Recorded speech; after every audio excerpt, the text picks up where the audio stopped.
tá bom? Então, olha só, vamos avançar aqui então para a volta do Senhor Jesus. Porque lembra que a gente falou que esses sinais eles estão o quê? Misturados, tá bom? Então Jesus ele vai continuar agora nos versos de 23 a 29, e lá vai estar escrito assim: Então, se alguém vos disser, eis aqui o Cristo, ou ei-lo aqui, não acrediteis.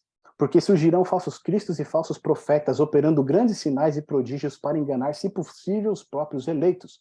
Vede que vos tenho predito.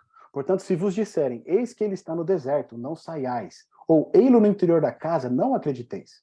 Porque assim como o relâmpago sai do oriente e se mostra até no ocidente, assim há de ser a vinda do Filho do Homem. Onde estiver o cadáver, aí se ajuntarão os abutres. Logo em seguida, a tribulação daqueles dias, o sol escurecerá, a lua não dará sua claridade, e as estrelas cairão do firmamento, e os poderes do céu serão abalados. Então aparecerá no céu o sinal do Filho do Homem. Todos os povos da terra se lamentarão e verão o Filho do Homem vindo sobre as nuvens do céu, com poder e muita glória. Então Jesus ele faz toda aquela descrição dos sinais que apontavam, e a gente vai ver que aqui ele retoma de novo um ponto que ele tinha iniciado lá atrás. Lembra que ele falou que surgiriam muitos falsos cristos e enganarão a muitos? Aqui no verso 23, ele retoma esse assunto de novo. Então, se alguém vos disser, eis aqui o Cristo, ou ei-lo aqui, não acrediteis. Por que Jesus faz isso? Aqui ele está dando agora uma ênfase nos eventos finais, tá certo? Que vão anteceder a sua vinda. E o que vai acontecer antes da sua vinda? Olha só. A gente viu lá que no verso 4 e 5, Jesus ele começa apontando sinais, tanto da destruição de Jerusalém quanto da sua vinda, dizendo que iriam surgir o quê? Muitos falsos cristos. Aí ele enumera uma série de sinais que nós já vimos, e depois lá no verso 23 ele vai retomar o assunto do quê? Dos falsos cristos. Tá certo? Então o que Jesus está fazendo aqui? Ele está fazendo uma marcação. Ele fala, todos esses sinais vão acontecer na destruição de Jerusalém e antes da minha vinda. Mas em especial, antes da minha vinda vai acontecer isso. Tá certo? E é o verso 23 em diante. Então o que a gente viu lá no verso 23? Que surgirão o quê? Então, se alguém vos disser, eis aqui o Cristo, ou ei-lo ali, não acrediteis. No verso 24, o que vai falar pra gente? Quem pode ler Mateus, capítulo 24, verso 24, por gentileza?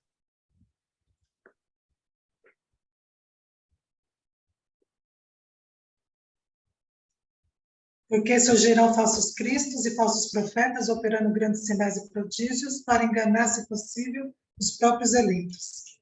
Então, olha lá. Jesus retoma de novo o assunto dos falsos profetas, tá certo? No momento que vai anteceder a sua vinda, e eles vão fazer o quê? Grandes sinais e grandes prodígios. E qual que é o objetivo de tudo isso? Enganar, se possível, quem? Os eleitos. Ou seja, se possível, enganar aqueles que foram avisados a respeito do sinal da sua vinda. Assim como a gente está estudando aqui, a gente está entendendo esses sinais, ele vai procurar o quê? Mesmo nós que estamos tendo esse conhecimento, ele vai procurar nos enganar com o quê? Com sinais e grandes prodígios, tá certo? Por isso que é importante a gente discernir esses sinais aqui a respeito da volta do Senhor Jesus. E aí lá no verso 25 e 26, o próprio Jesus vai dizer assim, ó, vede que vos tenho predito. Portanto, se vos disserem, eis que ele está no deserto, não saiais, ou ei lá no interior da casa, não acrediteis. Porque assim como o relâmpago sai do oriente e se mostra até no ocidente, assim há de ser a vinda do Filho do Homem. Onde estiver o cadáver, aí se ajuntarão o quê? Os abutres. Então Jesus está avisando, olha, se surgir alguém dizendo seu Cristo, não vá ver. Tá certo? Não vá ver. Não acredite nisso.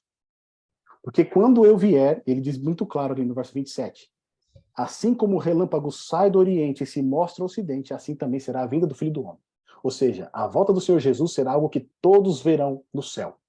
Tá certo? Ele não vai estar na terra aparecendo em um lugar, caminhando por um outro, ou aparecendo lá na Palestina, e depois ele aparece nos Estados Unidos. Não.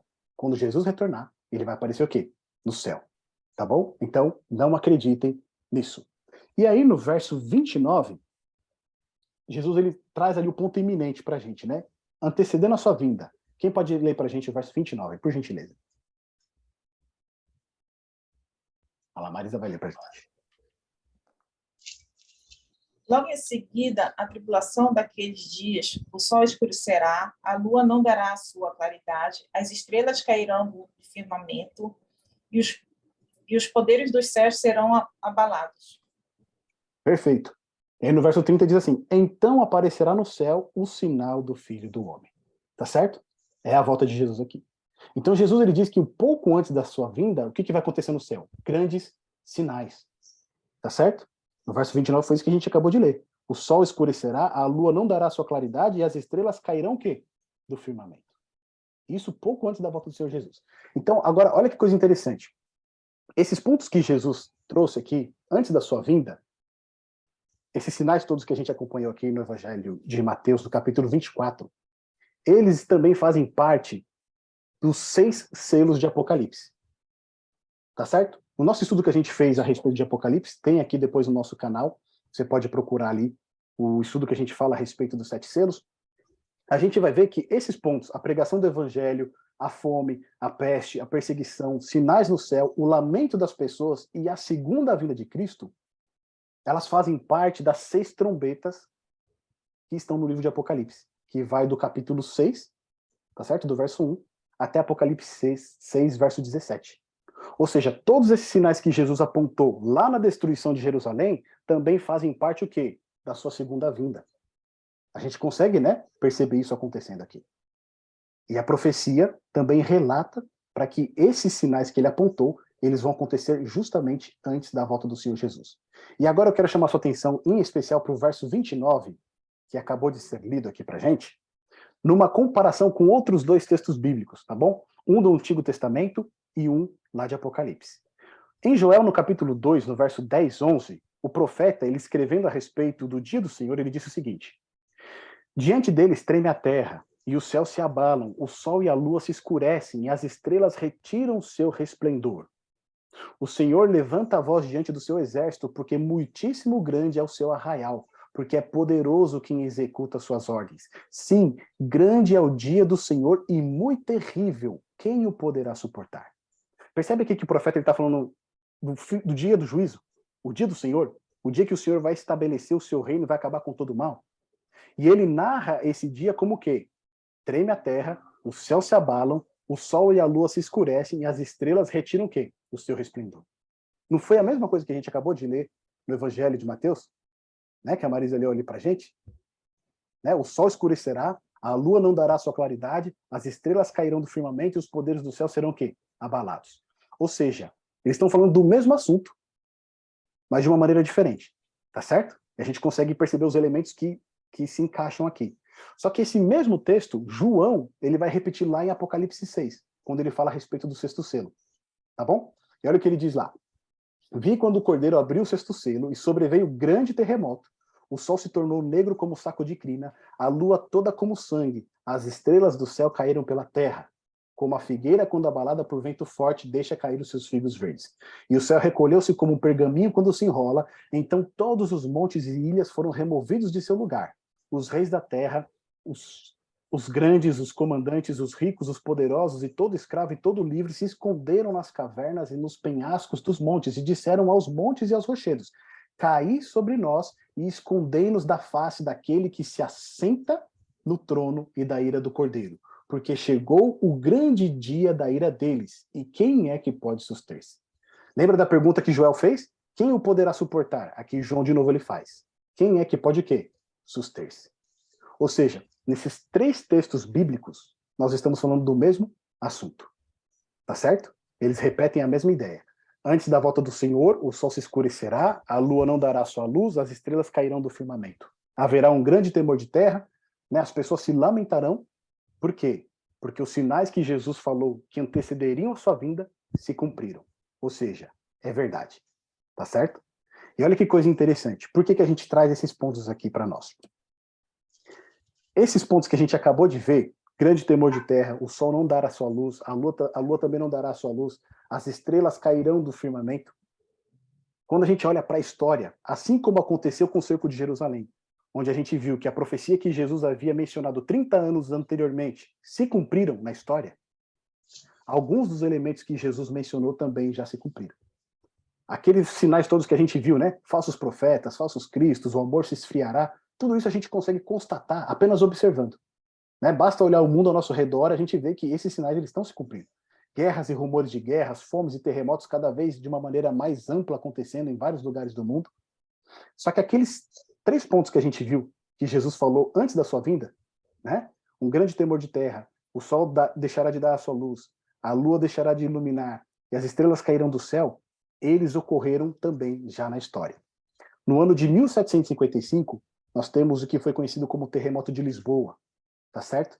Que foi um terremoto, um sismo ali, que devastou a cidade de Lisboa. Ele cortou a cidade de Lisboa no meio.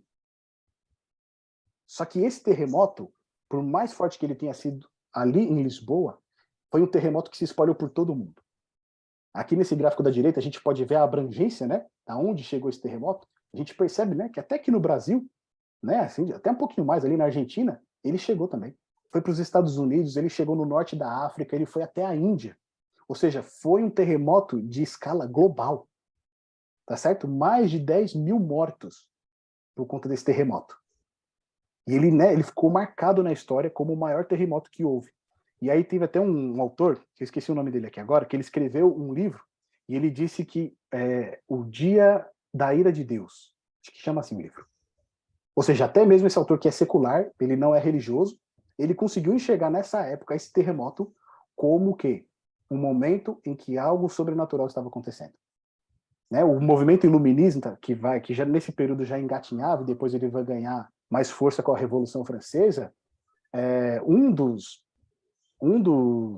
motivos, né, pelo qual muitos se declararam ateus foi justamente por conta desse terremoto. Eles falaram, onde que estava Deus nesse momento? Tá certo? Então, muitos, inclusive, se declararam ateus por conta desse movimento que aconteceu. Então, esse terremoto, esse tremor de terra, ele aconteceu no ano de 1755. Tá certo? Agora a gente teve um outro evento que aconteceu em 1790, que foi o Dia Escuro da Nova Inglaterra. O que aconteceu nesse dia? Dia 19 de maio de 1780, os céus da Nova Inglaterra e de partes do Canadá ficaram demasiadamente escuros, apesar de ser o quê? Dia. Ou seja, apesar de ser um dia normal, onde deveria ter claridade, onde você deveria ter o sol, o que aconteceu nesse dia? Ele ficou escuro. A causa principal para isso pode ter sido uma combinação de fumaça de incêndios florestais, uma espessa neblina e céu encoberto.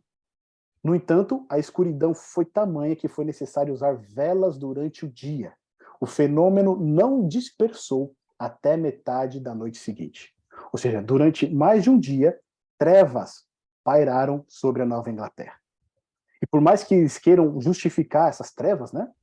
A fumaça, incêndios, etc., muitas pessoas daquela época declaram isso como algo sobrenatural. Inclusive até uma reunião que teve na Câmara dos Estados Unidos ali, né, aqueles que se reuniram à luz de velas, eles temiam pelas suas vidas, porque eles estavam percebendo que aquilo que estava acontecendo, esse dia escuro, em que o sol não deu a sua luz, a lua não deu a sua luz, era algo sobrenatural. Tá bom? E um outro evento que a gente tem é a chuva de estrelas cadentes em 1833. Tá? Tem uma espécie, né, de estrelas cadentes que são chamadas Leônidas, e nessa data em especial também aconteceu algo sobrenatural.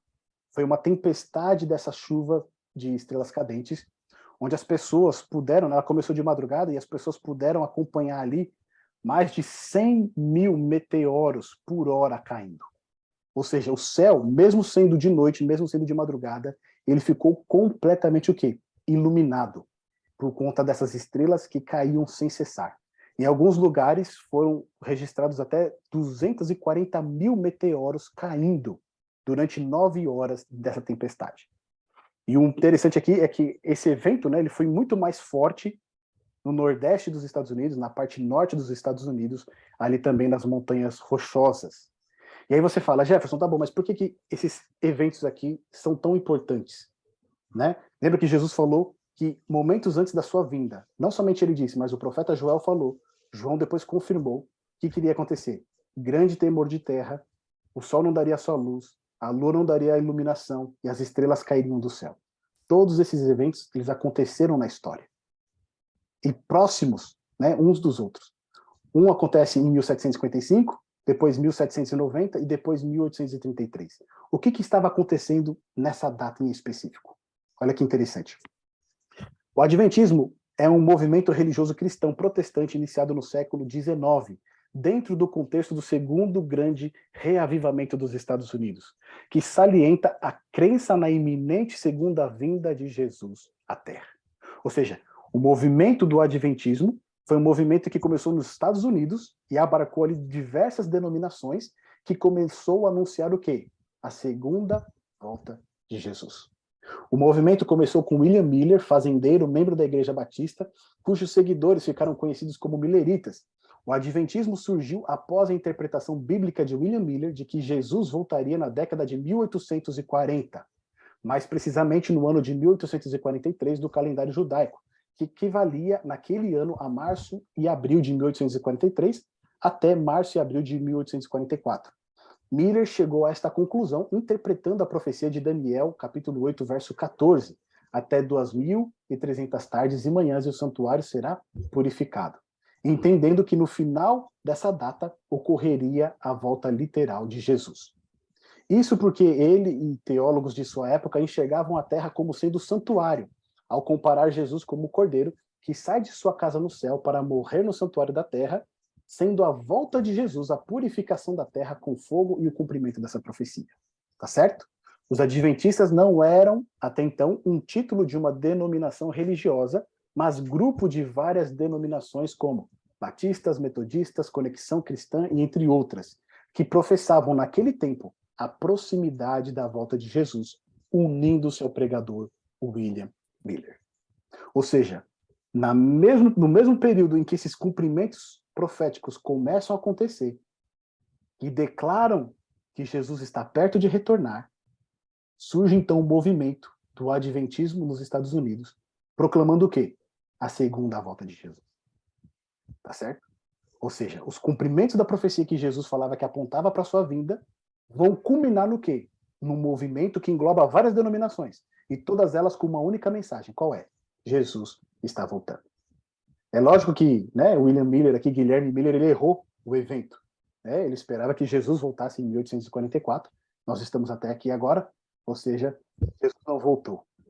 Nos estudos de Daniel e Apocalipse que nós temos no nosso canal, a gente tem a explicação desse evento, né, onde a purificação do santuário, que Guilherme Miller achava que era a volta de Jesus, na realidade é o início do juízo celestial. É o início do juízo final. Tá bom? Se você quiser mais detalhes, nós temos todos estes estudos no nosso canal, no livro de Daniel e também de Apocalipse. Ou seja, em 1844 não era a volta de Jesus, mas era o início do juízo final. Quando esse juízo terminar, então Jesus o quê? Voltará. Se os sinais que ele apontava para a sua vinda já se cumpriram, e assim como os sinais que ele apontava para a queda de Jerusalém ocorreram como ele disse que iria ocorrer, e esses sinais a respeito da sua segunda vinda também já se cumpriram, nós podemos crer que nós estamos muito perto dessa data. Conforme eu disse a princípio, não sabemos o quanto perto nós estamos. Porque desde o momento em que Jesus pisou nessa terra, morreu na cruz e subiu ao céu, nós estamos nos últimos dias. Mas nós podemos entender que nós estamos bem na parte final desses últimos dias. E muito em breve, Jesus irá retornar. No texto de Lucas, capítulo 21, verso 28, Jesus ele diz o seguinte: ora, quando essas coisas começarem a acontecer, olhai para cima e levantai as vossas cabeças, porque a vossa redenção está próxima. Ou seja, a volta do nosso Salvador, ela está mais perto do que nunca. Todos os sinais foram colocados diante de nós. Muitos já se cumpriram, alguns ainda vão se cumprir. Mas nós estamos sendo avisados a respeito destes sinais e podemos comprovar que estamos muito perto. No cerco de Jerusalém, meus amigos, mais de 1 milhão de judeus morreram. Por quê? Eles não deram importância para estes sinais. Se eles tivessem dado atenção devida, assim como os cristãos deram, eles teriam escapado com vida. Hoje nós não estamos mais falando de um cerco de Jerusalém, mas nós estamos falando de um mundo com mais de 7 bilhões de pessoas. Essas pessoas, elas precisam saber que a volta de Jesus está muito perto, para que elas não pereçam, assim como os judeus do primeiro século pereceram. Tá bom, meus amigos? Aqui, então, a gente finaliza esse estudo com essa imagem esplêndida, que é a nossa maior promessa. A volta do Senhor Jesus no céu, junto com os seus anjos, os mortos ressuscitando e os salvos, aqueles que permaneceram vivos, sendo transformados para encontrar com o seu Salvador. Essa é a nossa maior promessa e essa também deve ser a nossa maior esperança. Que de hoje em diante, a volta do Senhor Jesus seja o maior objetivo da sua vida. Tá bom?